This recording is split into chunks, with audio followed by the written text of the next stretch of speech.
জালেম যদি কেউ হয়ে থাকেন, বুঝে হন আর না বুঝে হন, থামেন, আপনার কপালে আগুন লাগবে। আমরা মনে করছি জালেম হয়তো বিদায় হয়ে গেছে, না, এখনো নব্য জালেম তৈরি হচ্ছে। এটা সূরা শুআরার ভেতরে আছে, শেষ নাম্বার আয়াত।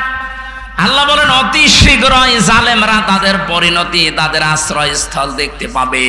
আল্লাহ বলেন জালেমদেরকে আমি ধরি, কারণ জালেমের বিরুদ্ধে আমার মামলা। কার মামলা? শব্দটা লক্ষ্য করেছেন? জালেমের বিরুদ্ধে হামজা মামলা দেবে না, জালেমের বিরুদ্ধে মামলা দেবে কে? আমিরে জামাত শুধু একবার একটু ইঙ্গিত দিয়েছে, এক জালিমের হাত থেকে মুক্তি পেয়েছে, আর কোন জালেম যেন আমাদের মাথার উপরে বসতে না পারে। আর অনেকের এখন দেখছি চুলকানি আরম্ভ হয়ে গেছে। কোন কারণ আপনার চুলকানি আসবে? আপনি কি জালেম? তার মানে আপনি নিজের থেকেই মনে মনে ভাবছেন যে আমি এগুলো করছি, সামনেও করব, আপনিও জালেম। ঠাকুর ঘরে কে রে? আমি তো কলা খাই। অনেকে আপনার নাম বলে বলেছে, বলেন কোন কারণে নিজের দিকে টেনে নিন?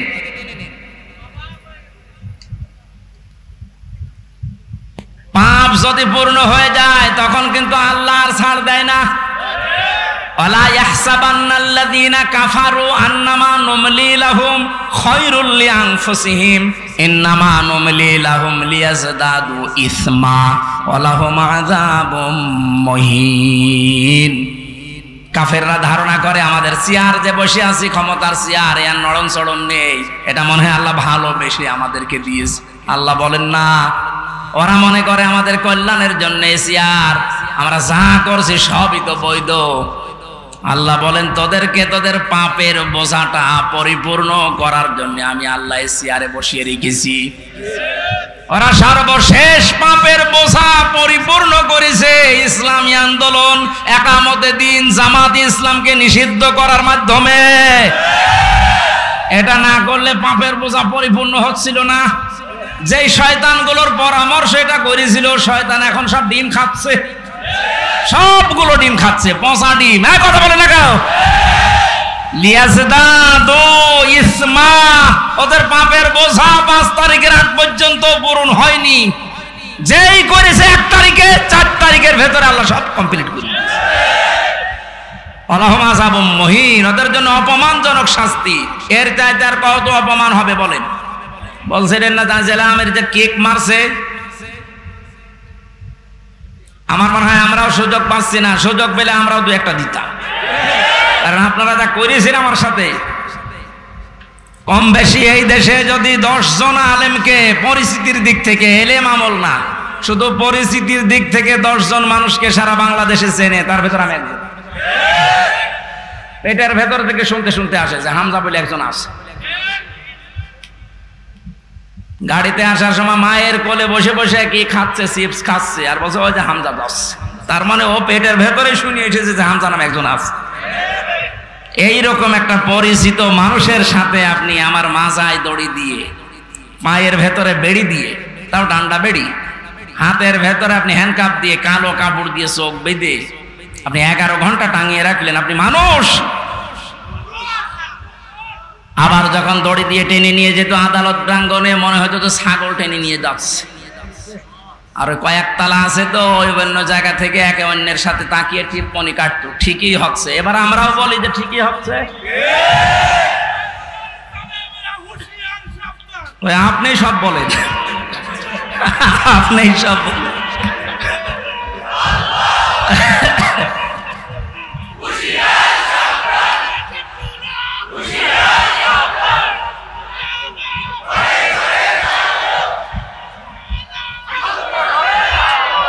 আলহামদুলিল্লাহ ভাই,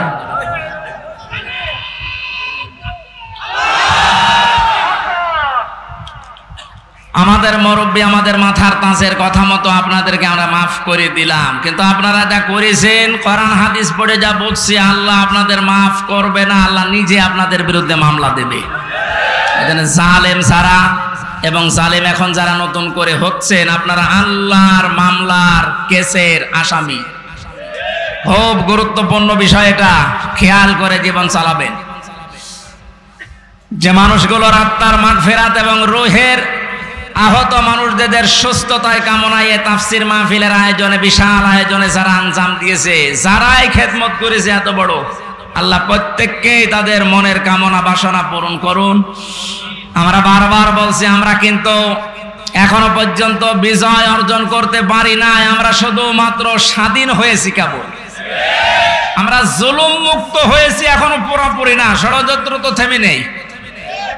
এই জন্য আসল বিজয় হবে তখন যখন দেখব কোরআনে কারিম দিয়ে 56,000 বর্গ মাইল চলছে। কারণ এই দেশটায় 53 বছরে বাবা চালিয়েছে, স্বামী চালিয়েছে, চাচা চালিয়েছে, বুবু চালিয়েছে, ভাবি চালিয়েছে, সবই আমি না দেখিয়ে মুরব্বীরা দেখেছি। এক কথা বলে না কেন? শুধুমাত্র এখন দেখতে বাকি আছে এইটা দিয়ে চললে কেমন লাগে, এইটা দিয়ে যেন সংসদ চলে, দেশটা চলে, দেখতে চান না?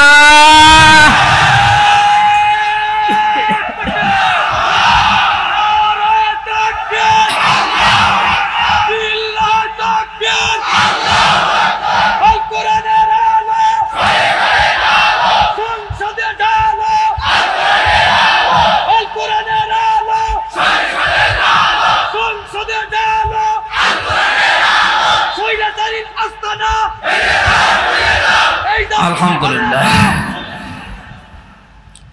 অনেককে এখন এই নতুন একটা পায়তারা আজ 2 দিন থেকে শুনছি আরম্ভ করেছে যে ইসলাম যদি যায়, এরা ভুলভাল আপনাদেরকে বোঝাচ্ছে, যদি ইসলাম যায় মেয়েরা আপনারা কিন্তু আবার ঘরবন্দি হয়ে যাবেন।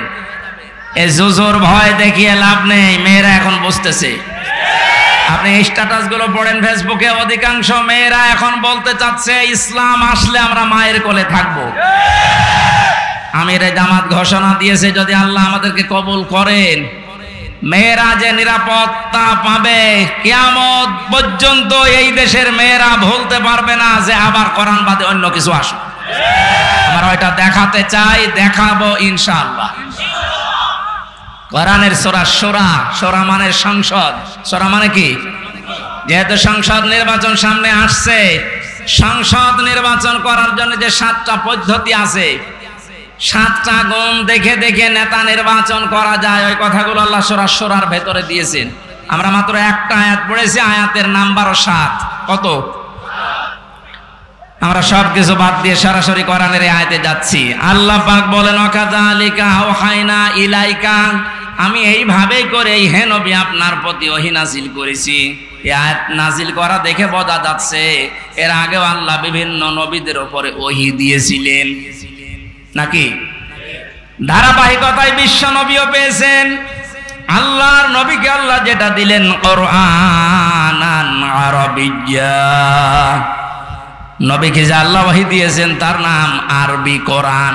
কি কোরআন? এই ভাষাটা যেহেতু আমাদের মাতৃভাষা না, এই জন্য আমাদের কাছে একটু কঠিন লাগে, কিন্তু পৃথিবীতে সবচাইতে সহজ ভাষা আল্লাহ জানিয়েছেন আরবি ভাষা। ওহী যেহেতু কোরআনে কারিম আরবি ভাষায় এসেছে, মুসলমানেরা আমাদেরকে এখন ইমানের দাবি অনুযায়ী আরবি ভাষায় শুদ্ধ করে কোরআন শিখতেই হবে, মাস্ট বি।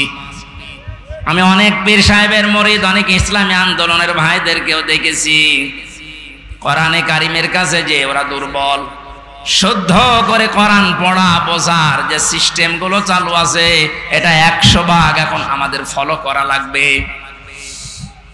আমি যতটুকু দেখতেছি প্র্যাকটিক্যাল লাইফে যে রিপোর্টগুলো পূরণ করা হয়, প্রতিদিন 3 আয়াত 5 আয়াত 10 আয়াত আপনি যা পড়বেন শুদ্ধ করে পড়বেন, বুঝবেন এবং এটা লিখে রাখবেন। এই সিস্টেম যদি কেউ 4 মাস 6 মাস 1 বছর পালন করতে পারে, আস্তে আস্তে তার শুদ্ধ হয়ে যাবে। আর এটা হওয়ার জন্য দেশে একটা বিশ্ববিদ্যালয় আছে, তার নাম জামাতে ইসলামী। আমি অন্য কোন জায়গায় এসে সিলেবাসটা পাইনি। আপনি যা যা করেছেন সবগুলো পয়েন্ট আকারে ওখানে লেখা লাগে, আপনার জীবন এমনি পরিশুদ্ধ হয়ে যাবে। নিজেকে যদি পবিত্র করতে চান, পরিশুদ্ধ করতে চান, ফিরে আসেন। আহ্বান জানাচ্ছি, দাওয়াত দিচ্ছি, নয়তো আবার বলবেন যে আল্লাহ আমি দাওয়াত পাইনি। এই জন্য দাওয়াত দিয়ে দিলাম। যদি বিশ্ববিদ্যালয়ে পড়ার ইচ্ছা থাকে, আপনি মূর্খ মানুষ হন, অসুবিধা নেই। বিশ্ববিদ্যালয়ে যদি পড়াশোনা করার মন মানসিকতা থাকে, ইচ্ছা থাকে, বাংলাদেশ জামাতে ইসলামীতে আপনি যোগ দিয়ে পড়া দেখবেন বিশ্ববিদ্যালয়ের মতো। আপনার জীবন ঠিক ওই ধাঁচে গড়ে তুলবে। একটা মানুষ সব দিক থেকে পারদর্শী হয়, অথচ লোকটা দেখেন ডাক্তার। আজকে কুষ্টিয়াতে ভাষণ দেওয়ার সময় তিনি উদাহরণ দিচ্ছিলেন, উনি কিন্তু একটা সার্জন ডাক্তার, অপারেশন করতেন। তার মানে ডাক্তারি লাইনে উনি সর্বোচ্চ, কোরআনে কারিমের লাইনে তো আমি নিজে দেখেছি তার জ্ঞানের বহর এবং শুদ্ধ। হাদিসের লাইনে উনি পাণ্ডিত্য অর্জন করেছে অনেক আমাদের মতো হাজারো আলেমের চাইতেও বেশি। ইংরেজিতে বক্তব্য দিচ্ছে, অনেকে আছে ইংরেজি বক্তব্য দূরের কথা, ইংরেজির নাম শুনলে ভয় পায়। কথা বলছে না কেন? চারিদিক থেকে জ্ঞান অর্জন করার জন্য লোকটাকে যে জায়গা থেকে তুলে নিয়ে এসেছিল আল্লাহ, ওখানে যদি এতদিন থাকতেন বড় নাস্তিক হয়ে যেতেন ইনুর মতো। সেখান থেকে আল্লাহ তুলে এনে কত বড় দায়িত্ব দিয়েছে তার মাথার উপরে। এই জন্য এই বিশ্ববিদ্যালয়ে আপনিও ভর্তি হতে পারেন, এখনো সুযোগ সময় আছে। আপনাকে আমরা জান্নাতে নিয়ে যেতে চাই বিশ্ববিদ্যালয়ে ভর্তি হওয়ার মাধ্যমে। সাফ কথা বলছি, জীবনে গুনাহগার যদি হয়ে থাকেন, গুনাহ অল্প স্বল্প যায় থাক, যদি একামতের দিন কায়েম করা লাগবে দিন, এই আন্দোলনের সাথে একনিষ্ঠভাবে ইখলাসের সাথে লেগে থাকতে পারেন, আমি কোরআন হাতে নিয়ে গ্যারান্টি দিতে পারি আল্লাহ আপনাকে জাহান্নামে দেবে না। সূরা সফের আয়াত। আবার বলছি, ইসলামী আন্দোলন যদি দুনিয়ায় করেন, একামতের দিন কায়েম করার জন্য ইখলাসের সাথে অ্যাক্টিভিটিস নিয়ে যদি ময়দানে থাকেন, কায়েম হলে ভালো, না হলেও আপনার অসুবিধা নেই, আপনাকে আল্লাহ জাহান্নামে দেবে না। হ্যাঁ, জান্নাতেও দেবে না কয়েকটা কারণে। তার ভেতরে এক নাম্বার, আপনি যদি মা বাবার সাথে বিয়াদবি করে থাকেন জান্নাত পাবেন না। আর এই বিশ্ববিদ্যালয়ে আসলে মা বাবার সাথে বিয়াদবি করার কোনো রাস্তা খোলা নেই। সবগুলো একেবারে ট্রেনিং দিয়ে দিয়ে ওই পর্যায়ে নিয়ে যাওয়া হয়। মানুষের মতো মানুষ হওয়ার জন্যে, দেশ প্রেমিক মানুষ হওয়ার জন্যে এই দেশে ওপেন বলছি, ইসলামী ছাত্র শিবির ছাড়া কোনো রাস্তা খোলা নেই। আপনি যদি চ্যালেঞ্জ দিতে চান, নিয়ে আসেন অন্য সংগঠনগুলো, আমি একটা শিবিরের ছেলেকে নিয়ে যাব, তামাম দুনিয়া সব নিয়ে আসেন। 100 ভাগ না হলে আমি 99 ভাগ গ্যারান্টি দিতে পারি। ওদের চরিত্র যদি 100 ভাগের 10 ভাগ ঠিক হয়, এর চরিত্র 100 ভাগের 70 ভাগ ঠিক থাকবে। আল্লাহ রাব্বুল আলামিন কোরআনে কারীমকে যেহেতু ওহী হিসাবে আরবি ভাষায় দিয়েছেন, এখানে শুনলাম একটা মাদ্রাসা আছে, আমি যে বাড়িতে ছিলাম তিনি বলছিলেন আপনাদের একটা সুযোগ আছে আল্লাহর এই ওহীকে শিক্ষা করার জন্য, এরকম মাদ্রাসায় আপনি ভর্তি হয়ে যান যে বয়সে থাকেন। কোরআন শুদ্ধ করা ছাড়া, কোরআন পড়া ছাড়া আল্লাহর নিকটবর্তী হওয়া যাবে না। ইমাম মালিক বলেছিলেন, মাবুদ তোমার প্রিয় হওয়া যায় কিভাবে? 100 বার তিনি আল্লাহকে স্বপ্ন দেখে একই কথা বলেছিলেন যে তোমার প্রিয় হওয়া যায় কি করে? আল্লাহ পাক বলেন, ইমাম মালিক কোরআন পড়ো, কোরআন পড়ো। উনি বারবার প্রশ্ন করতেন, আল্লাহ বুঝে পড়বো না বুঝে পড়বো? আল্লাহ পাক বারবার জবাব দিয়েছেন, বুঝে পড়ো না বুঝে পড়ো, শুদ্ধ করে পড়ো, তার তিলের সাথে পড়ো, আমি আল্লাহর প্রিয় পাত্র হয়ে যাবে। এজন্য আমরা যেহেতু মালিকের প্রিয় হতে চাই, এজন্য আমাদের শুদ্ধ করে মাস্ট বিয়েটা পড়া শেখাই লাগবে। আল্লাহ রাব্বুল আলামিন এর পরে বলেন, লিতুনযিরা উম্মাল কুরা ওয়া মান হাওলাহা। হে নবী, এই কোরআন দিয়ে আপনি মক্কার এবং মক্কার আশেপাশে যা আছে, এই আশপাশ বলতে তামাম দুনিয়া বুঝিয়েছেন আল্লাহ। তাফসীর ইবনে কাসিরে লিখেছে, আমান হাওলাহা মানে সমগ্র পৃথিবী। সুতরাং এখন নবী নেই, উনি থাকলে এই কাজটা করতেন। সৌদি আরব থেকে বাংলাদেশে এসে আপনাদেরকে সতর্ক করতেন। এই সতর্ক বাণী পড়া কোরআন শরীফে আছে 500টা। কয়টা? সবচাইতে বেশি যেই বিষয়টা দিয়ে মানুষ সতর্ক হতে পারে তার নাম কিয়ামত।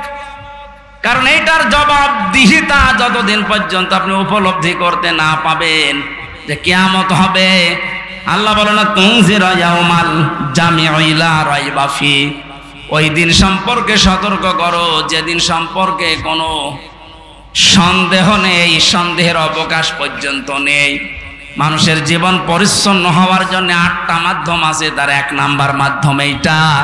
যে যত বেশি জবাব দিতে হবে, আল্লাহর দরবারে দাঁড়াতে হবে, এরকম টেন্ডেন্সি যত বেশি তৈরি করবে তার জীবন তত বেশি পরিচ্ছন্ন হবে।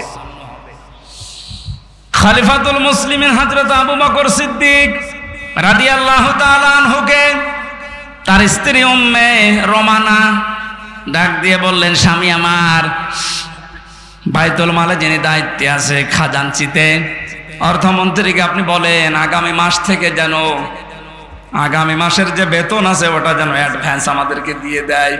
উনি বললেন, কেন? ছেলে আপনার পায়েস খেতে চেয়েছে, পায়েসের টাকা আমাদের কাছে নেই। চলে গেলেন বাইতুল মালে, ডাক দিয়ে বললেন আমার কিছু টাকা পয়সা লাগবে, যেহেতু এ মাসের টাকা আমি নিয়েছি, আগাম মাসের টাকা আমার অ্যাডভান্স দিয়ে দেন। বাইতুল মালে যিনি দায়িত্বে ছিলেন তিনি ওই রকমই তেল মারা মানুষ না। তিনি ডাক দিয়ে বললেন, খলিফা, টাকা আমি আপনাকে আগাম মাসের দিতে পারি, আপনি আগামী মাস পর্যন্ত বেঁচে থাকবেন, ওইটা লিখে দেন। উনি বলছে টাকা আমার লাগবে না। বাড়িতে যে স্ত্রীকে বলছে, স্ত্রী আমি পারলাম না, আমাকে এই কথা শুনিয়েছে। স্ত্রী ধৈর্যশীল ছিলেন, ধৈর্যশীলা বললেন, ঠিক আছে, আপনি যখন পারলেন না, যেভাবে চলছে সংসার চলতে দেন। 15 দিন পর দিন পায়েস রান্না করে দিয়েছে।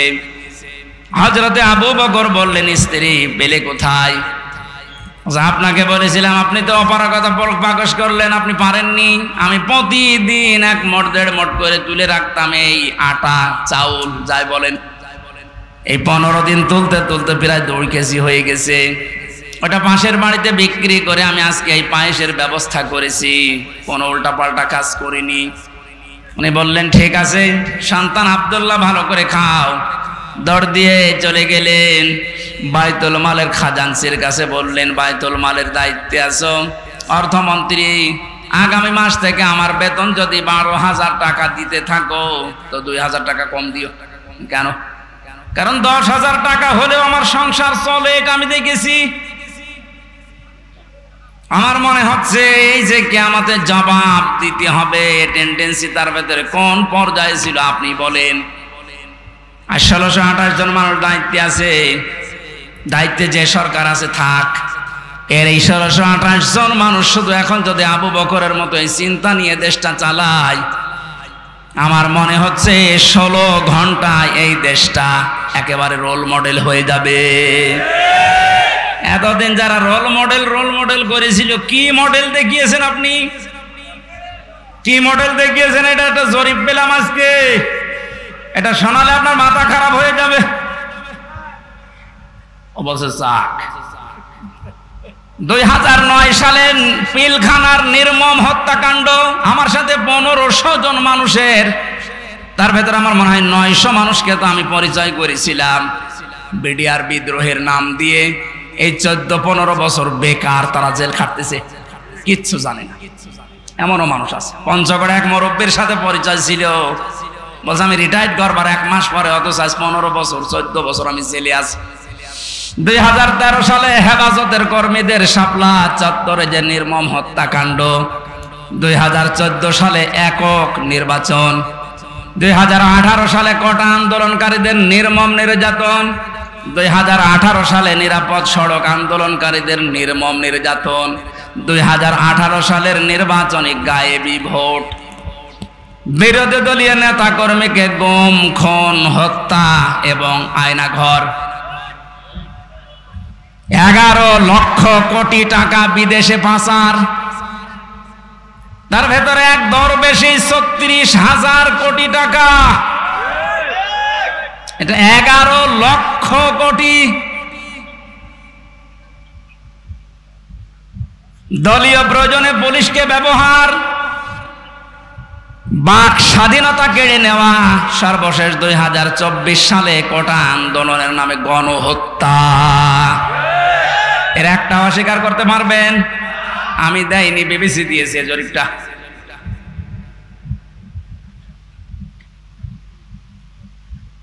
এই জন্যই তো বলছি 1628 জন মানুষ যদি এই বাংলাদেশে এখন হযরতে আবু বকরের এই মন নিয়ে দেশটা চালাতে পারে, আন্দাজে উল্টা পাল্টা টার্গেট দেওয়া লাগবে না। কি রোল মডেল বানিয়েছিলেন, এই যে জরিপ এখন সামনে আসতেছে, কত বড় দুর্নীতিগ্রস্ত একটা রাষ্ট্র হয়ে গেলে বাইতুল মোকাররমের ইমাম পর্যন্ত পালিয়ে যায়। একটা বড় মসজিদের খতিব, সে লোকটাও পালিয়ে গেল। তার মানে কোন জায়গাটা বাকি আছে আপনি বলেন? কোন জায়গা বাকি নেই। একটা মসজিদের খতিব যদি পালিয়ে যায়, আসলটা তো পালিয়েছে, মসজিদের খতিব পালিয়েছে। তার মানে তামাম দুনিয়া দেখেছে যে আপনি কোন পর্যায়ে দুর্নীতিকে নিয়ে গিয়েছিলেন, আর রোল মডেল বানিয়েছেন বাংলাদেশকে। রোল মডেল হবে হযরতে আবু বকরের চিন্তা নিয়ে আসেন যে আমার 8,000 10,000 টাকা হলে মাস চলে যায়, অর্থমন্ত্রী আগামী মাস থেকে তুমি 2,000 কম দিও। কিয়ামতে জবাব দিতে হবে। বিশ্বাস যত বেশি তৈরি হবে, আপনার জীবন পরিচ্ছন্ন হবে। ফারিকুন ফিল জান্নাতি ওয়া ফারিকুন ফিস সাঈর। একদল মানুষকে আল্লাহ জান্নাতে প্রবেশ করাবে, একদল মানুষকে জাহান্নামে দেবে। মানুষকে জিকির করার জন্য, তাসবিহ পড়ার জন্য আল্লাহ বানায়নি, আল্লাহ বানিয়েছে প্রতিনিধি হিসাবে। আপনি প্রতিনিধি হিসাবে যদি এসে থাকেন, আপনার যদি ওই যোগ্যতা না থাকে, তাহলে প্রতিনিধি আপনাকে অবশ্যই নির্বাচিত করা লাগবে। কথা বলেন না কেন? এটা প্রতিনিধি নির্বাচিত করা লাগে। আল্লাহ যেটা করে দেখিয়েছেন, এই এদিকে তাকান, এই নির্বাচিত, নির্বাচন, এই শব্দগুলো কোরআনে কারিম থেকে নেওয়া। আল্লাহ পাক বলেন, হুয়া জিতাবাকুম ওয়া মা জাআলা আলাইকুম ফিদ্দীনি মিন হারাজ। তিনি আল্লাহ যিনি তোমাদেরকে নির্বাচিত করেছেন।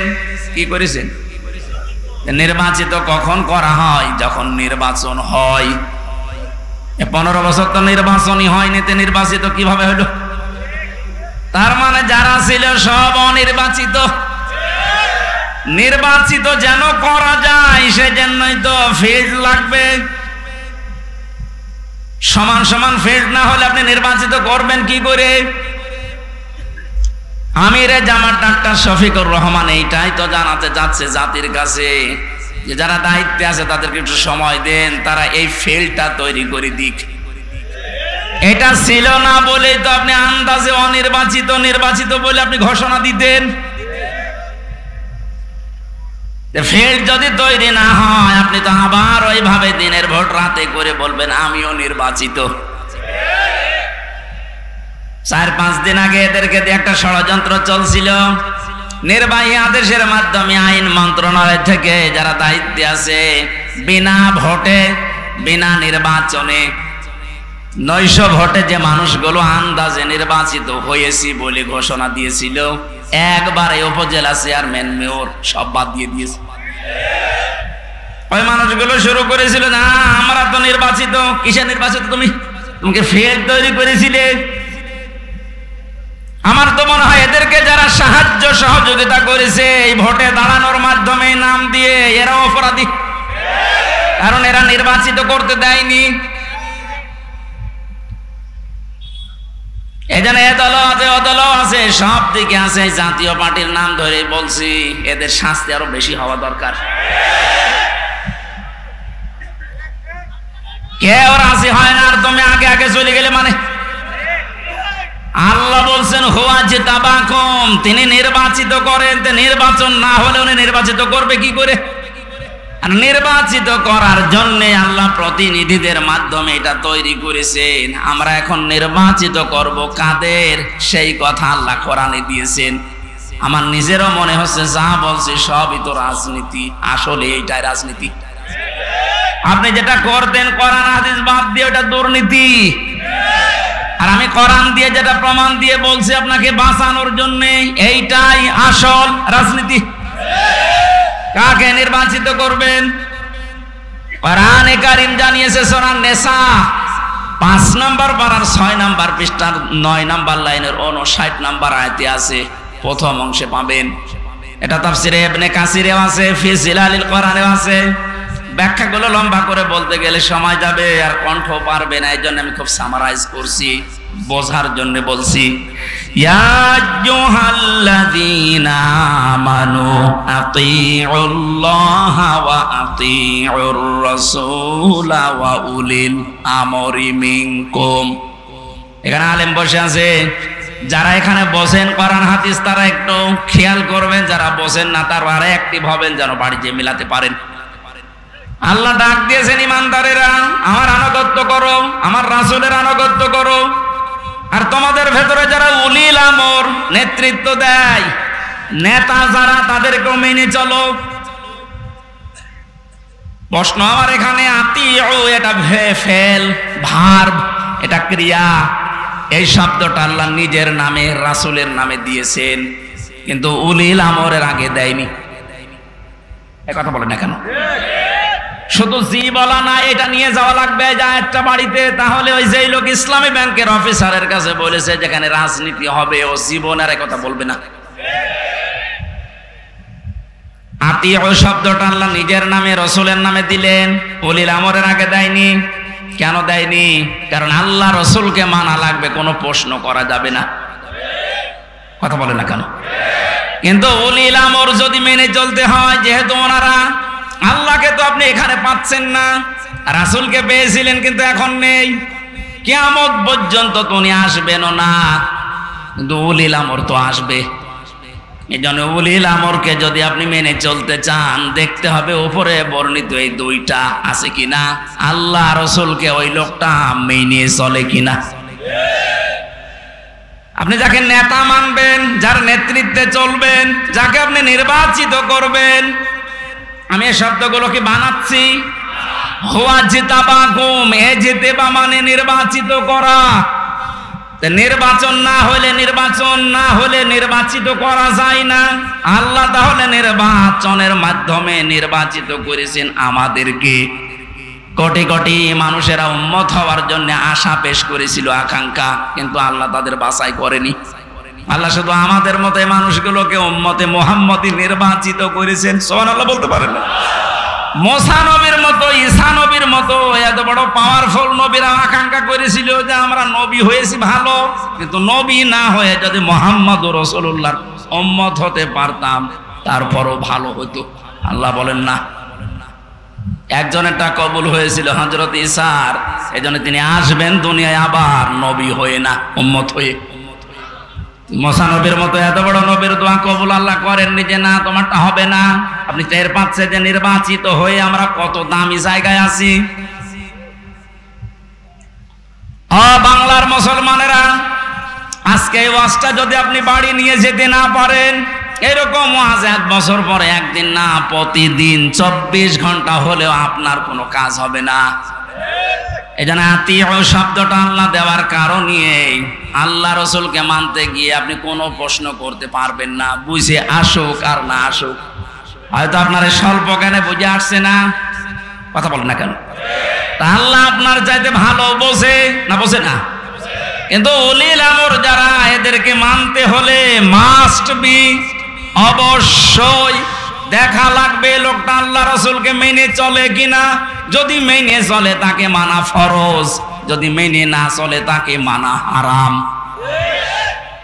হযরত সাদ ইবনে আব্দুল্লাহ ইবনে সাদ রাদিয়াল্লাহু তাআলা আনহু বিবাহ করার পরে খরমা বিলি করলেন, মিষ্টি বা খরমা খেজুর। মোনাজাত কমপ্লিট হয়ে গেছে, বিয়ে শেষ, বাসর ঘরে যাবেন। হঠাৎ করে এক কাসেদ চিঠি নিয়ে এসেছে, ডাক দিয়ে বলে আব্দুল্লাহ খলিফাতুল মুসলিমিন হযরত ওমর চিঠিটা পাঠিয়েছে।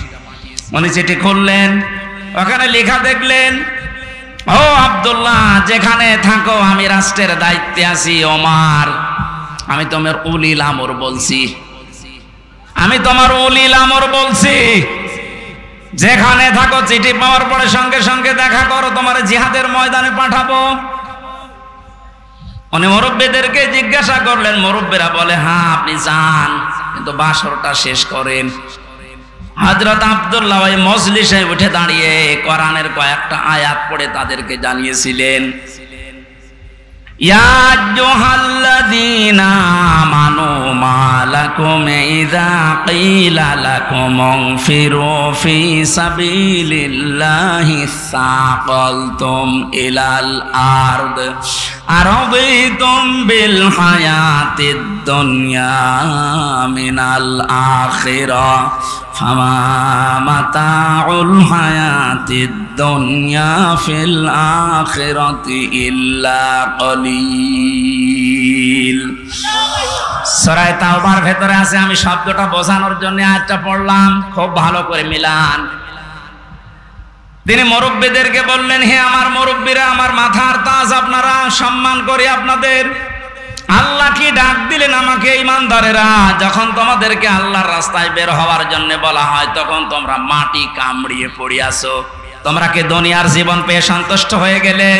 অথচ আখিরাতের তুলনায় দুনিয়ার জীবন একেবারেই সামান্য। তার মানে এই ময়দানে আমাকে এখন পাঠাতে যিনি চাচ্ছেন উনি সাধারণ মানুষ না, উনি হচ্ছে উলিল আমর। কেন?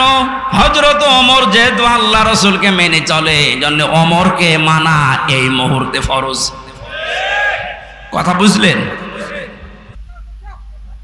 আজ আমাদের বাস্তবতা যদি আমরা এভাবে মিলাতে পারতাম যে আল্লাহ রাসূলকে যে মেনে চলে আমরা তাকে নির্বাচিত করব, আল্লাহ রাসূলকে যে মেনে চলে না ও আমার বাবা হলে ওকে আমি নির্বাচিত করব না। কারণ এটা দুনিয়ার বিষয় না, এটা সম্পর্ক আখিরাতের সাথে। নয়তো আমি ধরা খাবো। আপনি যে ধরা খাবেন তার প্রমাণ কি? সূরা বানী ইসরাইল 15 নম্বর পারা 8 নম্বর পৃষ্ঠা 3 নম্বর লাইনের 72 নম্বর আয়াতের প্রথম অংশে আছে। বাড়িতে মিলাবেন যদি বিশ্বাস না হয়। আবার ওই লোকের মতো আবার বললেন না যে না আজকে রাজনীতি হচ্ছে। ইয়াউমা নাদউ কুল্লা উনাসিম বিইমামিহিম। আল্লাহ পাক বলেন কিয়ামতের দিন আমি প্রতিটি মানুষকে বিচারের দ্বিতীয় স্টেপে, প্রথম স্টেপে ডাকবে একা একা, আর দ্বিতীয় স্টেপে প্রতিটি মানুষকে আল্লাহ ডাক দেবে তার নেতার সাথে। কার সাথে? আগে নেতা, এরপরে কর্মী। এটা রেকর্ড হয়ে সারা বাংলাদেশে কালকে ছড়িয়ে যাবে। 18 কোটি মানুষের দায়িত্ব নিয়ে এখন আমি বলছি, কান খাড়া করেন দেশের মানুষেরা।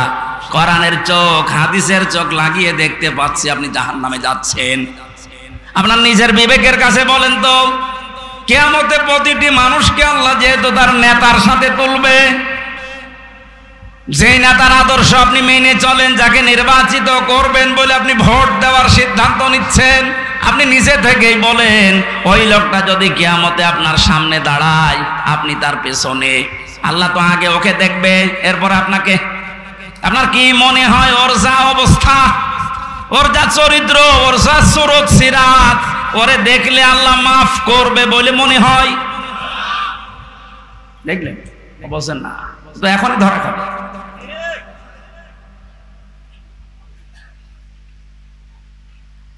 আপনি নিজে এখনই বললেন যে আমি যার পেছনে আছি, অন্তত যাকে নির্বাচিত করতে চাই বলে সিদ্ধান্ত নিচ্ছি, ভোট দেব বলে আমি মনে মনে করছি, এই লোকটার সাথে কিয়ামতে আল্লাহ ডাকলে আমারে মাফ করবে না, নিজে বলল। তাহলে ও ধরা খেয়েছে। কেটা বললো গো? হাত তোলেন তো। আপনি আপনি যেন ধরা না খান, এই জন্যই তো আয়োজন। রাজনীতি মনে করে আপনি আসলেনই না, আপনি তো ধরা আরো বেশি খাবেন। পাগলকে যদি বলা হয় নৌকা নাড়াবি না, ও বলে আমার মনে ছিল না। আরে ভাই, আমি তো আজকে কবরের ওয়াজ করবো বলে এসেছিলাম, আপনি কি মনে করে দিলেন? মনে যখন করে দিয়েছেন আপনাকেও বাঁচাতে হবে, আমারও বাঁচতে হবে। এই জন্য উলিল আমর মানার ক্ষেত্রে খুব সতর্ক। এটা দুনিয়ার বিষয় না, এটা রাজনীতি মনে করবেন না, এটা আপনার আখিরাত জড়িত। আল্লাহ তুমি আমাকে যেভাবে বুঝিয়েছো কোরআনে কারীম, সবাইকে ওই সহজ ভাবে বোঝার তৌফিক দাও। তাহলে নির্বাচিত এই শব্দটা কোরআনে আছে না নেই? তিনি নির্বাচিত করেন তোমাদেরকে তার দ্বীনের জন্যে, এবং দ্বীনের উপরে চলতে গিয়ে যত বাধা আছে সব বাধাগুলো আল্লাহ নিজের থেকে দূর করে দেন। এই হওয়ার ফাইল আল্লাহ নিজে। জেলা আমির সাহেব যেটা ইঙ্গিত দিয়েছিলেন যে অনেকের ইমান এই 15 বছরে প্রায় নড়বড়ে হয়ে গিয়েছিল, এটা জেলখানার অন্ধ প্রকোষ্ঠে থাকলে আরো বেশি হয়ে যায় অনেকের। আমারও প্রায় কি হচ্ছে, এত কিছু হয়ে গেল, কিছুই করেন আল্লাহ। আল্লাহ বলেন দিনের উপরে যদি সত্য সত্যই টিকে থাকতে পারো, যত বাধা বিপত্তি ঝড় ঝাপটা আসবে আল্লাহ নিজে ওইটা দূর করে দেবে। এটা যে আল্লাহ নিজে দূর করে দিয়েছে। আমরা অনেকে মনে করছি ছাত্রদের কারণে, না, আল্লাহ নিজে দায়িত্ব নিয়ে এ পাথর সরিয়েছে। তারা এ পাথর সরানোর জন্য শুধু ছাত্ররা না, আল্লাহ যদি নিজে দয়া না করতো কখনো এ জালেম পালাইতো না। ওর মনের ভেতরে আল্লাহ এত ভয় তৈরি করে দিয়েছে, দলীয় লোকগুলোকে বইলিয়ে যাবে সে সময়ও পায়নি। মাঝখান থেকে এই পাগলরা এখন বিপদে আছে। আমার মনে হচ্ছে পাগলগুলো বেশি অত্যাচার করেছিল এই যে হারুন আঙ্কেল। হারুন আঙ্কেল ওনার নাম এখন সারা পৃথিবীতে জানে, 3 ইঞ্চি। কি নাম দিয়েছে, মহিলারাও 3 ইঞ্চির খবর নেই। মেয়ে লোক সেও বলে 3 ইঞ্চি, ধরা পড়িস। 5 তারিখের পর থেকে আজকের এই 31 তারিখ পার হয়ে আজকের 1 তারিখ পর্যন্ত বারবার ঘোষণা দেখেছে আমাদের অভিভাবক যিনি, শুধু বাংলাদেশের না গোটা পৃথিবীর ইসলামী আন্দোলনের অভিভাবক তিনি এখন ডাক্তার শফিকুর রহমান। দূর থেকে উল্টাপাল্টা ধারণা করতে পারেন যে কি এমন উনি জেনারেল শিক্ষিত একটা ডাক্তার। আরে ভাই, তার ইখলাস জানেন, তার তাকওয়া জানেন, তার ইবাদতের খবর জানেন। আমি ছিলাম তার সাথে 4টা দিন। আমার তো মাঝে মাঝে মনে হয় পৃথিবীতে কেউ যদি জিন্দা ওলি দেখতে চায়, ওই আস্তালায় গাছতলায় বসতলায় যারা বসে আছে বটতলায়, ওরা আল্লাহর ওলি না। আল্লাহর ওলি দেখতে চাইলে আপনি ওই লোকটার দিকে তাকিয়ে থাকবেন, ওটা জিন্দা ওলি। তার ইবাদতের মারটা আপনি খোঁজ পাবেন না। এই যে সকাল বেলায় এই 65 বছরের একটা মুরব্বী মানুষ সকাল বলতে রাত 4:30টার সময় ডাক দেয়, ওই সময় হাতে হ্যান্ডকাপ দিয়ে পায়ে বেড়ি দিয়ে কোর্টে নিয়ে যাচ্ছে। তাও 1-2 কিলোমিটার না, এই কাশিমপুর থেকে একেবারে কোর্ট পর্যন্ত যাওয়া আসা করতে প্রায় 7-8 ঘন্টা সময় লেগে যায়। এত কষ্ট স্বীকার করে রাত 8টা 9টা 10টার সময় ওনারে নিয়ে আসতো। ওনার যেন দেরি হয়, যেন ওনার কষ্ট হয়। ঘরে আসার পরে দেখতাম, বলতাম মুরব্বী খাবার খাবেন না, ঘুমিয়ে পড়েন। আমারে বলছে হামজা ঘুমাও। যত পাশেই ছিলাম মাঝে মাঝে জিজ্ঞাসা করতাম যে এত কষ্ট করে আসলেন, ঘুমাবেন না? আমারে বলছে ঘুমাও, আমি এখন কিছু সময় আল্লাহর জিকির করব, দরুদ শরীফ পড়ব। 2-2.5 ঘন্টা ঘুমিয়ে যে মানুষটা রাত 9:30 10টার সময় কোর্ট থেকে এসে 2 ঘন্টা 2.5 ঘন্টা পর্যন্ত ঘুমিয়ে এরপরে তাহাজ্জুদের নামাজে, হাফেজ কিনা আমি জানি না, যতটুকুই পড়তো এরপরে সেজদায় পড়ে যেত। 40-45 মিনিট 1 ঘন্টা দেখি সেজদায় পড়ে আছে। ভোর পর্যন্ত যার সাদা দাড়িগুলো সাদা, চুল সব সাদা হয়ে গেছে, টপ টপ করে পানি পড়তো, শুধু হাত তুলে সেজদার পরে বসে আছে। আমার তো সেজদা লাগে 1.5 মিনিট 2 মিনিট, আর ওনার সেজদা লাগতো 45 মিনিট 1 ঘন্টা। 1.5 ঘন্টা কেটে যেত এক সেজদায়। আমার 12 রাকাত তাহাজ্জুদ মিলে মাত্র 1.5 ঘন্টা ওনার এক সেজদায় চলে যেত। বাকি তাকওয়ার খবর তো বাস্তবে আপনি টের পাননি। প্রতি সোমবার বৃহস্পতিবার রোজা রাখার নিয়ম, কয়জন মহারথী আছে এখানে আমল করে? সারাটা জীবনে আমল করতে করতে আসতেছে, খালি ধারণা করে দূর থেকে, হ্যাঁ কি জানে এত ডাক্তার মানুষ। তার যে এলেমের বহর, একটা জেনারেল মানুষ হয়ে কোরআনে কারিম এরকম গভীর গভীর কথা বলা আমি বিশ্ববিদ্যালয়েও পাইনি। আরে ভাই, আমি তো ভার্সিটিতে শেষ করে আসলাম, আমাদের বহর তো আমি দেখেছি। ডাক্তার মানুষের কাছে থেকে কোরআনে কারিমের শব্দের এত গভীরে যেতে পারতেন আমি দেখেছি বাস্তবে, যে জীবনে ওই রকম কথা আমি কোনোদিন শুনি নাই। অনার্স মাস্টার্স করেছিলাম, তো এক একটা শব্দ যখন বলতেন এমন এমন শব্দের অর্থ নিয়ে আসতেন যে কোনোদিন কল্পনাও আসে না যে শব্দের ভেতরে থাকতে পারে। দিনের ওপরে চলতে গিয়ে কোন বাধা আল্লাহ নিজের থেকে দূর করে দেয়, রাখেন না। এটা আমি আগে জানতাম না, ওই সময় জেনেছি। আল্লাহ পাক বলেন, তোমাদেরকে যেহেতু আল্লাহ নির্বাচিত করেছে লক্ষ লক্ষ কোটি কোটি উম্মত থেকে, সুতরাং তোমাদের দাম কম না, অনেক বেশি। তোমাদের পরে ঝড় ঝাপটা বিপদ আপদ আসবে আল্লাহ জানে, কিন্তু আসলে আল্লাহ থাকতে দেবে না, স্থায়ী হতে দেবে না। আল্লাহ নিজে দায়িত্ব নিয়ে ওই ঝড় ঝাপটা বিপদ আপদ তার নিজের দায়িত্বে দূর করে দেবে। আল্লাহ এইটাই করে দিয়েছে। এই কথা বলে না কেন? নাই তাই 15 বছরে কত মহারথী তো চেষ্টা করলো, সব চেষ্টায় প্রায় বিফল হয়ে গেছে। ছাত্র আন্দোলনের নামে যারা নেমেছিল এ মানুষগুলোর সাথে মাস্ট বি আল্লাহ আবাবিল পাঠিয়েছিল। জালেমদের মনের ভেতরে আল্লাহ ভয় তৈরি করে দেন। এ দায়িত্ব কার? আরো জোরে। এটা তৈরি করেন কাদের কারণে? যে মানুষগুলোর ভেতরে ইখলাস আছে যত বেশি, তাকে দেখলে জালেমরা ভয় পায় তত বেশি। আমরা 15 বছর অনেক জালেমকে ভয় পেয়েছি তার অত্যাচারের কারণে, আর আমিরে জামাতকে এখনো জালেমরা ভয় পায় তার তাকওয়ার কারণে। বাংলার মুসলমানেরা, আমি যেটা বোঝানোর জন্য পর্যন্ত এসেছিলাম, শহীদ যারা হয় এদের নিয়ে যারা উল্টা পাল্টা ধারণা করেন, কোনদিন এই মুখ দিয়ে কথা বলবেন না যে ওনারা মরে গেছে, এমনি না, ওনারা জীবিত, কিয়ামত পর্যন্ত শুধু জীবিত এইটাই থাকবে, কিন্তু আমরা টের পাই না। এর পরের কথা আল্লাহ দিয়েছেন, মানুষ যেহেতু ধারণা করতে পারে, মুখে হয়তো বলে না, কিন্তু ধারণা করতে পারে যে মরে গেছে। আল্লাহ ধারণার উপরও নোটিশ দিয়েছেন, ওয়ালা তাহসাবান্নাল্লাযীনা কুতিলু ফি সাবিলিল্লাহি আমওয়াতা বাল আহইয়াউন ইনদা রাব্বিহিম ইরযাকুন। সূরা আলে ইমরান 4 নম্বর পারা 11 নম্বর পৃষ্ঠা 9 নম্বর লাইনের 169 নম্বর আয়াত। এটা তাফসীরে কাবীরে পাবেন।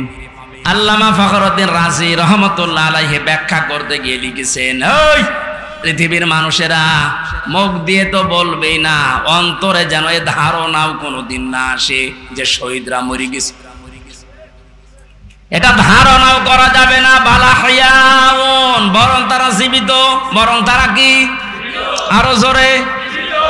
ইনদা রাব্বিহিম ইরযাকুন, তারা তাদের রবের কাছে খাবার খাচ্ছে। শহীদ আবু সাইদের বাড়িতে গিয়েছিলাম, যে গরিব মানুষ, 6টা ছেলে ওনার, এটাই ছোট। ওনার বাবা মারে বলছিল যে অবস্থায় ওদের বাড়ি ঘর দেখলাম, আমার মনে হয় 3 বেলা পেট পুরে খাবার খাওয়ার মতো পরিবার না। আল্লাহ তার জীবনটা এত বেশি পছন্দ করেছিলেন, সাধারণভাবে মরণ দেয়নি, এত সাহস তার বুকের ভেতরে দিয়েছিলেন, জালেমদের সামনে জীবনটা দিয়ে শাহাদত বরণ করে কিয়ামত পর্যন্ত জান্নাতি খাবার খাবে। কোনো সন্দেহ নেই এতে, কিয়ামত পর্যন্ত আল্লাহ খাওয়াবে। কারণ যেহেতু মরে না, জীবিত থাকে, আর জীবিত থাকলে খাওয়া লাগে, খাওয়া লাগে না? আর খেলে রক্ত গোশত তৈরি হয়, খাবার খেলে মানুষের রক্ত গোশত তৈরি হয়। ওই দিন আমার মাহফিল, দিন রাতের বেলা গিয়েছিলাম ওখানে, রাত 9:30টার পরে অনুষ্ঠান ছিল আমার গাইবান্ধার গোবিন্দগঞ্জে। ওখানে এসে উঠলাম, জেলা আমির সাহেব এসে আমারে বলছে, আমির হামজা, 1 মাস আগে এখানে সাব্বির নামে একামতে দিনের একজন, ওকে মেরে ফেলা হয়েছিল। 1 মাস পরে ওর কবর খুঁড়ে কবর ভেঙে গেছে বৃষ্টিতে, দেখলাম ওর কবরের ভেতর থেকে তাজা রক্ত পাওয়া যাচ্ছে। সিরাজগঞ্জবাসী, আল্লাহর কসম করে বলছি, কোরআনের আয়াত আমি 100% বিশ্বাস করি, শাহাদত বরণ করলে সত্যি এরা কিন্তু মরে না, এরা জীবিত। আর জেগে থাকলে যেহেতু খাওয়া লাগে, আর খেলে মানুষের রক্ত গোশত চর্বি চামড়া তৈরি হয়। 1 মাস পরে এই জন্য কবর ভেঙে যাওয়ার পরে দেখা যাচ্ছে ওর রক্ত টাটকা রক্ত। তার মানে আল্লাহ 1 মাস তাকে না খাওয়িয়ে রাখে নাই। না খাওয়িয়ে রাখলে তো পাওয়া যেত না। কথা বলেন না কেন? একটা একটা বাস্তব আর একটা প্রমাণ দিচ্ছি হাদিস। হযরতে হামজা রাদিয়াল্লাহু তাআলা আনহু, তার একটা ছোট্ট মেয়ে ছিল। সে শহীদ হওয়ার পরে নবীজির কাছে এসে বলেছিল, ভাই আমার বাবা যে শহীদ হয়েছে, আপনার মুখে আমি শুনেছি কোরআনে আছে যে শহীদরা মরে না, জীবিত, ওরা নাকি জান্নাতে ঘুরে বেড়ায়। আমার বাবা যে শহীদ হয়েছে জীবিত, আমি এটা দেখতে চাই। নবীজি বললেন, বোন আমার কি করে দেখাবো এখানে তোমাকে? হঠাৎ করে ছোট মেয়েটা আকাশের দিকে তাকিয়ে বলছে, আব্বু আমি এখানে। নবীজি বলছেন, বোন কাকে ডাক দাও? বলছে, আব্বু ওই যে পাখা লাগিয়ে কার সাথে যেন উঠতেছে। বিশ্ব নবী বলেন, বোন আমার ওটা দুনিয়া না, ওটা জান্নাতের ভেতরে তোমার বাবা জান্নাতের পাখি হয়ে উঠতেছে। এই লোকটাকে 70 টুকরা করা হয়েছিল, এক লজ্জা স্থান কেটে 3 টুকরা করেছে, বিভিন্ন জায়গায় ছড়িয়ে ছিটিয়ে দিয়েছে, উহুদের ময়দানে, পাহাড়ি এলাকায়। সাহাবায়ে কেরাম তার লাশ টুকরা টুকরা গুলো এনে যখন এক জায়গায় করলেন, কয়েকটা টুকরা আর পাওয়া যায়নি, এমন দূরে দূরে তারা ফেলে দিয়েছে। নবীজি নিজের চাদরটা দিয়ে হযরতে হামজাকে ঢেকে দিলেন। মাথা থেকে হাঁটু পর্যন্ত ঢেকেছিল, হাতিয়ে সেটা পার বেরিয়ে থাকে, ঢাকা যায় না। আল্লাহর নবী মুহাম্মদুর রাসূলুল্লাহ নিজে সাহাবীদেরকে দিয়ে পাহাড়ি এলাকার লতা পাতা দিয়ে তার পাটা ঢেকে দিলেন, কবরে রাখলেন। যেহেতু জানাজ তার জন্য কাফন দাফনের জন্য ধোয়ানোর কোনো লাশ ধোয়ানোর সিস্টেম নেই, শহীদরা মরে গেলে ধোয়ানো লাগে না, যেভাবে ইন্তেকাল করবে, শাহাদত বরণ করব, ওইভাবেই কবরে দেওয়া লাগবে। কারণ কিয়ামতের দিন উনি ওইভাবে আল্লাহর সামনে উঠে দাঁড়াবে। আপনি যদি দেখবেন আবু সাঈদ কিয়ামতে যখন উঠবে, 4টা গুলি লেগেছে যেখানে যেখানে, ওইটা নিয়ে দাঁড়াবে ঠিক ওইভাবে। আল্লাহ জিজ্ঞাসা করবে, আবু সাঈদ তোমার শরীরে এতগুলো গুলি, রক্তের দাগ কেন? বলবে, আমি জালেমদেরকে হটানোর জন্য, মানুষের অধিকার প্রতিষ্ঠার জন্য চেষ্টা চালিয়েছিলাম। শেষ পর্যন্ত জালেমরা আমার বুকে, আমার পেটে, আমার মুখের উপরে গুলি লাগিয়েছে। যে সমস্ত জায়গায় গুলি লেগেছে, ওই জায়গাগুলো একেবারে জিন্দা নিয়ে তোমার সামনে আমি হাজির হয়ে গেছি। হযরতে হামজাকে আল্লাহর নবী কবরে রাখলেন। এই ডিস্টার্ব হচ্ছে কেন? ডাক দিয়ে বলেন হামজাকে, রব্বুল আলামিন এই যে আমার চাচাকে আমি কবরে রাখলাম, এখন পর্যন্ত আমার চাচার উপরে আমি রাজি আছি, খুশি আছি। মাবুদ আমি তোমার গোলাম হয়ে বলছি, তোমার রসুল হয়ে দাবি করছি, আমার চাচা হামজার উপরে তুমি রাজি হয়ে যাও। নবীজি বলেন, যদি আমি রাজি হয়ে গেছি, আল্লাহ তুমি রাজি হয়ে যাও, আল্লাহ দেরি করবে? দেরি যে করে না, এই আয়াত তার প্রমাণ তাফসিরে পেয়েছি আমি। ওনাকে কবর দেওয়ার 30 বছর পর কবরটা ভেঙে গিয়েছিল। মদিনা একটা ঢল হওয়ার কারণে দেখে রক্ত ভেসে আসতেছে পানির ভেতরে। ওই সময় হযরতে হামজার সাথে যারা ছোট বয়সে যুদ্ধ করেছিল, তারা এখন মুরব্বী হয়ে গেছে।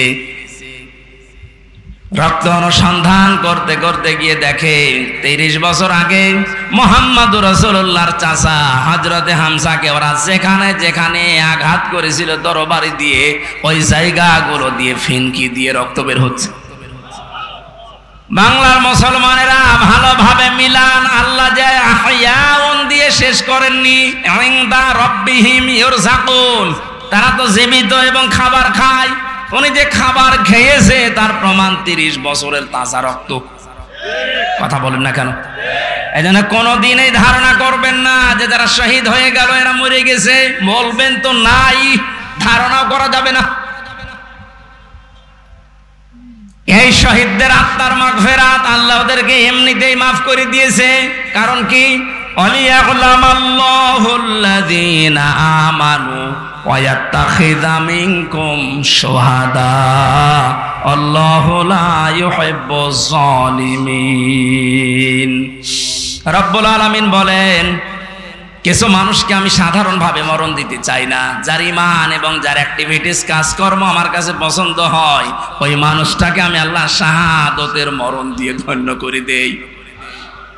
আর জেনে রাখো আয়াতের শেষের কথা, আল্লাহু লা ইউহিব্বুজ জালিমিন, কোন জালেমকে আমি ভালোবাসছি না, বাসবো না। এটা মোজারে বর্তমান ভবিষ্যৎ, প্রেজেন্ট ফিউচার। এজন্য জালেম যারা, তাদের কপাল বড় খারাপ। আপনার দুনিয়াও শেষ, আখিরাত তো শেষই। আমি দোয়া করলেও হবে না জালেমদের জন্য, কারণ আল্লাহু লা ইয়াহদিল কওমাজ জালিমিন, জালেমদেরকে আল্লাহ হেদায়েত দিচ্ছে না, দেবে না। আমরা আর চাই করে যেন জালেম হয়ে না যায়। এই শব্দটা যেহেতু খুব গুরুত্বপূর্ণ, জালেম। আজ অনেক জালেম বিদায় নেওয়ার পরে এখন অনেকে নব্য জালেম হওয়ার জন্য চেষ্টা চালাচ্ছে। গতকালকে চুয়াডাঙ্গার একটা খবর শুনলাম, আমি কোরআনের আয়াতের সাথে মিলিয়ে আশ্চর্য হয়ে গেছি। জালেম বিদায় নিল, এ জালেম আসলো কোত্থেকে? সূরা বাকারার 114 নম্বর আয়াতটা। এই এদিকে তাকান। ওমান আযলামু মিম্মান মানাআ মাসাজিদাল্লাহি আইয়ুযকারা ফীহা ইসমুহু ওয়া সাআ ফী খারাবিহা ইলা আখির আয়াত। ওরা কোরআনে কারীম থেকে দার্স দিচ্ছিল, এটা বন্ধ করো, এটা মসজিদের ভেতরে রাজনীতি চলবে না। আমি মিলিয়ে দেখলাম কোরআনে কারিমের আয়াত আল্লাহ মনে হয় ওর নাম দিয়েই নাযিল করেছে। আমান আসলাম, আল্লাহ বলেন বড় জালেম দেখতে চাও? আমি আল্লাহর দৃষ্টিতে সবচাইতে বড় জালেম ওই লোকটা, মিম্মাম মানা মাসাজিদ আল্লাহ, যে লোকটা আল্লাহর মসজিদের ভেতরে নিষেধ করে, আইয়ুযকারা ফীহা ইসমুহু, তার নামের জিকির করতে, তার নামের আলোচনা করতে আল্লাহর ঘর মসজিদে যারা নিষেধ করে, এরা আল্লাহর দৃষ্টিতে বড় জালেম। আমরা মনে করছি জালেম হয়তো বিদায় হয়ে গেছে, না, এখনো নব্য জালেম তৈরি হচ্ছে। এজন্য জালেম যদি কেউ হয়ে থাকেন, বুঝে হন আর না বুঝে হন, থামেন। আপনার কপালে আগুন লাগবে,